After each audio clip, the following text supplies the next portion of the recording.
So let's talk about RPE. So the rate of perceived exertion. This is going to be a tool that we'll use throughout the entire program. And it's actually a tool that we use in our coaching program as well when we're working with endurance athletes and giving them actually endurance workouts to be able to do. So basically what I want to do is I want to talk about the scale from 1 to 10 and talk about why we utilize the scale.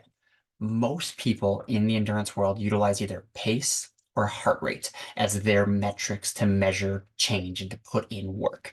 We a lot of times will use RPE, right? There's definitely going to be days where it's like, okay, let's really try to hit this pace or this weight with your strength training. But RPE, when it comes to strength training, mobility, running, cross training, is going to be super, super beneficial for taking your abilities to the next level because you're going to actually be listening to your body rather than listening to what the Garmin is telling you each and every day. Okay. So let's talk about a couple of these things. So pace is easy, right? So it's an easy one for us to kind of debunk. A lot of people have goals from a pace standpoint with regards to races, right? And obviously you have to be able to run that given pace to meet your race goals, right? If you're a male, I think it's under 35 and you want to go to Boston, you've got to break 3 hours, right? So we know that you have to run that 6:51 pace or whatever for 26.2 miles to be able to get there. But does that mean that every single day in training you need to run 6:51? Not necessarily. No, right? That tells you that some workouts, they're going to be slower, they're going to be faster, they're going to be easier, harder, et cetera, et cetera. They're going to change because the pace is determined based on the terrain that you're running on, the situation you're in, the stress that your body's undergoing, right? Whether you got a good night's sleep last night, fueled well, hydrated well, stress at work, maybe you had to get up and do it right away in the morning because that's what worked with your schedule, but you don't typically run in the morning, you typically run in the afternoon and your body's not quite ready for the morning, right? We can see how there's so many variables at play when it goes into pace, right? And come race day, we are going to, as individuals, try to create this perfect racing environment, right? We're going to sleep well the couple nights before for sure. We're going to make sure we're eating appropriately. A lot of people are, if it's a big trip, like they've traveled, they've taken extra days of recovery, time off, they're only focused on the race, like, right? We create that perfect world environment for our race to hit that pace because we've prepared and we've worked for it. But on a single day, an N of one, that's not always the case, right? Life happens. Stress happens, right?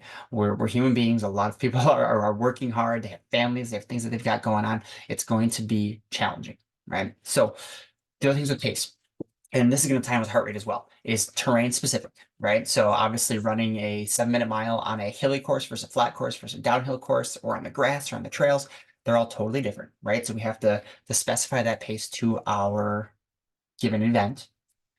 Temperature is going to change as well, right? Some of us can do really well in the cold. Some of us do really well in the heat. Some of us are more fair weather where we're only like good, feel good during these like more ideal conditions. Right. For me as an athlete, I do pretty poorly in the heat, right? My body has a tough time cooling off. So I tend to get to a very, very high heart rate very early, and I struggle in some of those longer runs, especially when it's hot out. That same thing can be said for some people at cooler temps. They just feel like they can't get their bodies warmed up. They can't get things moving, right? So we each have those benefits and pluses and minuses there. So if you're supposed to go run a 7-minute mile and it's freezing cold out, or there's a ton of ice or snow, or it's really, really hot, maybe it's a hilly course that's all you have access to because you're on a work travel trip or something.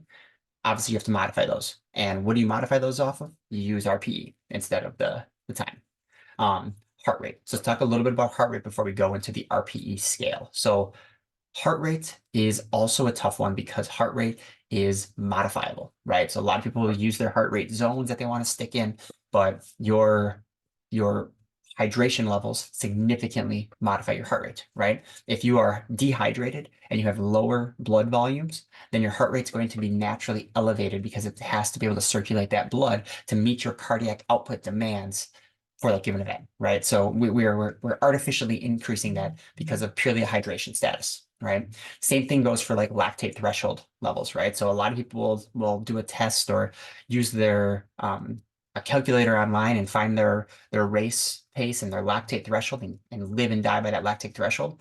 But understand that lactate threshold truly, from a scientific standpoint, is a concentration measurement, right? It's measuring the concentration of lactate in your blood. And if you are dehydrated, that concentration is going to be artificially increased. So if you're, let's just say 8-minute pace is your lactate threshold and you're dehydrated and you run 8-minute pace, you are running way beyond your lactate threshold, right? Your lactate threshold is probably going to be at like 810 or 815 or whatever. It's going to be somewhere in a 6 out of 10 effort level. So that's where effort is better than pace for that, especially for a dehydration factor. Temperature plays a factor in heart rate as well, right? The blood in our body, when we're in an endurance sport, we need to be able to dissipate or distribute that blood, excuse me, to our muscle tissues to be able to continue to perform at the level we want. If it's cold outside, things are going to the core, right? Where we're holding on to some of that blood to keep ourselves warm. If it's warm outside, that blood is going out to the skin and trying to dissipate that heat, right? To cool ourselves down. So temperature can play a big change in some of that blood flow, which then in turn modifies some of the heart rate and some of those things that we're using from a metric standpoint. So those are just some reasons that I really like RPE. I think it's a better measurement of taking in the holistic approach, right? Of what your stress levels are like in the run, but then outside of the run as well, right? If I just had a super stressful or emotional day, a 6 out of 10 is still a 6 out of 10. But the paces might be a little bit different because my body and my mind just aren't invested or aren't capable of hitting that level on the day, right? And that's okay, right? But the way we're going to get better is stress plus rest equals growth. So we need to make sure that we're stressing enough and then allowing ourselves to recover. If we blindly go just to the numbers and the pace and the heart rate, a lot of the times we are going to be overdosing, right? Overstressing and not giving ourselves enough of that rest, which can lead to some detrimental things down the road. So let's go into this chart here. So 1, minimal effort. 10 is all out, as hard as you can go. So I think about a 1 as like you can do this all day long, right? So it's like a gentle stroll, just a walk. You keep going all day long. All out effort, these are your sprints, right? So if you're doing like I could argue that a 20, 30 seconds isn't even a sprint, right? Like you could truly sprint for like 10 seconds or so. But still, this is as hard as you can go. The ender races, hard hill sprints, flat sprints, things like that. And then in between here is where a lot of the work plays, right? So this is number 4 is like a slight push, which you can still speak in a few sentences without struggling. So you can still say some things without struggling. A lot of times in this, it's a little bit more labored at 4. Number 3 is able to maintain a full conversation without getting out of breath while running. So in between this is where that typical like zone 2, Dr. Peter Attia has really popularized this zone 2. A lot of times you'll think about that as you can sustain a conversation with a person. If you're on the phone with somebody and you were doing a run or doing a bike, you can sustain your conversation, but the other person on the other line would know that you're doing something. They'd know that you're running or you're working out or something like that.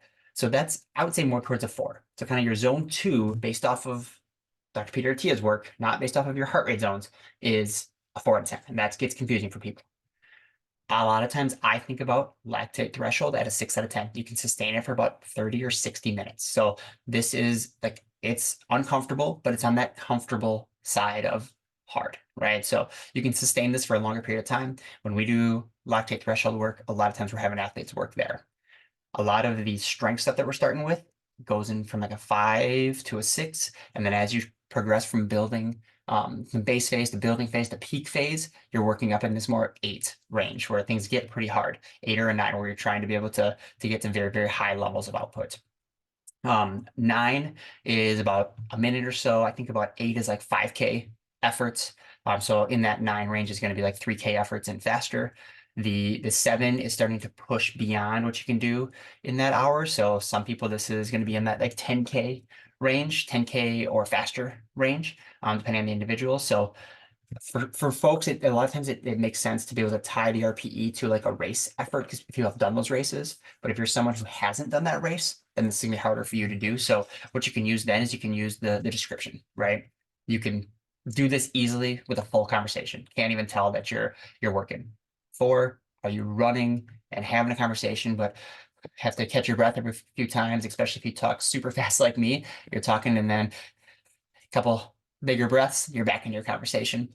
6 is that I can say a few like a sentence or two and be good. A lot of times I'll tell my athletes if I'm out there running with them, say, hey, if I ask you how you're doing, you need to be able to say, Coach, I'm feeling pretty good, and be able to say that sentence without having breaks in your breathing, right? So if you can say that sentence, I know you're probably at a pretty good level from a lactate threshold standpoint. And then as you get further and further up this way, you can say less and less. A few words, right, is all you can say here. You really can't say much here, right? Your heart rate spikes after a few seconds and you're focused and really, really working. So I like using RPE. We're going to dose RPE a lot from a strength side. Why? Because not everybody's as strong as each other, right? Like some people lifting 50 pounds is easy. Some people lifting 5 pounds, right? Or 50 pounds might be hard and 5 pounds might be hard for somebody else. Like there's totally different discrepancies, but the RPE that you work at is individual to you and transcends that weight, right? So if you're doing stuff at home, we know we can say, hey, we're going to try to find as much weight or do as many repetitions to get you to a 6 out of 10 on that scale. Easy, right? If you're in the gym, you can add more weight on to get to a 6 out of 10, and then we're going to rest. So this is really nice from a strength training standpoint. When we know that you don't have the same equipment across the board, you can take this, you can apply it to your strength work. You can take this and apply it to some of your running workouts as well. Hopefully you learned something here. Hope this was impactful and helpful. If you have any questions, feel free, reach out in the community. Somebody will reach out to you soon. Hopefully everybody's having a great day. We'll chat soon.